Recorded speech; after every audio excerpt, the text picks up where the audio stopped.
Bilan Foire internationale de l'agriculture, succès sur toute la ligne. Environ 40 000 visiteurs pendant 4 jours, mixité des exposants et des visiteurs, opportunité de partenariat. La Foire internationale de l'agriculture Agro-Agri-Business, qui s'est déroulée du 14 au 17 septembre dernier à Tanzoumat, était un franc succès selon Michel Dominichini Rameraman de l'agence Première Ligne, qui a co-organisé l'événement avec le ministère auprès de la présidence en charge de l'agriculture et de l'élevage. Cette foire internationale de l'agriculture, alors je complète, agribusiness agroalimentaire, enfin qu'on appelle maintenant FIA, eh bien effectivement, lorsque nous l'avons conçue, vous imaginez bien que la perspective c'était d'essayer d'organiser une mobilisation générale de l'ensemble des acteurs de cette chaîne opératoire de l'agriculture. Alors, donc, on souhaitait effectivement que cette mobilisation soit réussie. À vrai dire, on doit constater que ça a été très au-delà de nos espérances. Puisque, vous savez, nous organisons d'autres événements internationaux et celui-ci a dépassé de très très loin l'événement le plus grand que nous faisons par ailleurs, hein, qui est la FIM. Et donc, dès le premier jour, on a pratiquement multiplié par 3 le nombre de visiteurs. Alors, il faut comprendre, il y a d'une part les exposants. Vous avez notamment là une quarantaine d'organisations paysannes, hein, en plus des capitaines d'industrie, de tous les services liés au secteur de l'agriculture.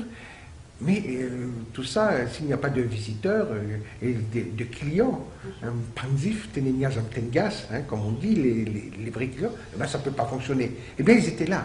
Ils étaient là, ils sont venus en masse, et surtout, ma grande observation, que je trouvais extrêmement positive, c'était la mixité sociale des gens qui se sont intéressés à cet événement. C'est-à-dire que vous aviez des personnes, j'allais dire, les plus humbles, jusqu'aux personnes les plus aisées. C'est-à-dire que tout le monde est donc très attentif à son devenir. Vous savez qu'actuellement, 47% de la population à Madagascar subit encore ce qu'on appelle une malnutrition chronique. Donc, nous avons encore de nombreuses solutions à apporter, mais l'espoir, quel est-il? C'est que toutes les grandes puissances mondiales ont d'abord été des puissances agricoles. Et Madagascar a vocation à être une puissance agricole. Et cette plateforme que nous avons mis en place, co-organisée avec le ministère rattaché à la présidence en charge de l'agriculture et de l'élevage, eh bien, est réellement, pour un coup d'essai, ça a été un coup de maître. On peut ne pas être modeste face au constat que nous avons fait pendant ces 4 jours. La première édition de la FIA était aussi une occasion de déterminer des opportunités d'affaires. Alors, effectivement, vous savez, alors, il y avait non seulement les exposants qui étaient là physiquement, mais vous aviez des visiteurs professionnels aussi. Donc, je ne pourrais pas tous les citer, mais je pense à l'un d'entre eux qui est venu de l'Espagne et qui souhaiterait monter des serres pour cultiver des tomates biologiques pour non seulement la consommation locale, mais l'exportation. Et donc, il trouve que Madagascar est un terrain tout à fait propice pour ces choses-là. Je citerai également les observations de son Excellence le ministre de l'Agriculture de l'île Maurice. Vous savez qu'on est très engagé dans l'intégration régionale. On dit que Madagascar pourrait être le grenier alimentaire de l'océan Indien, du sud-ouest de l'océan Indien. Ça, ce sont les déclarations.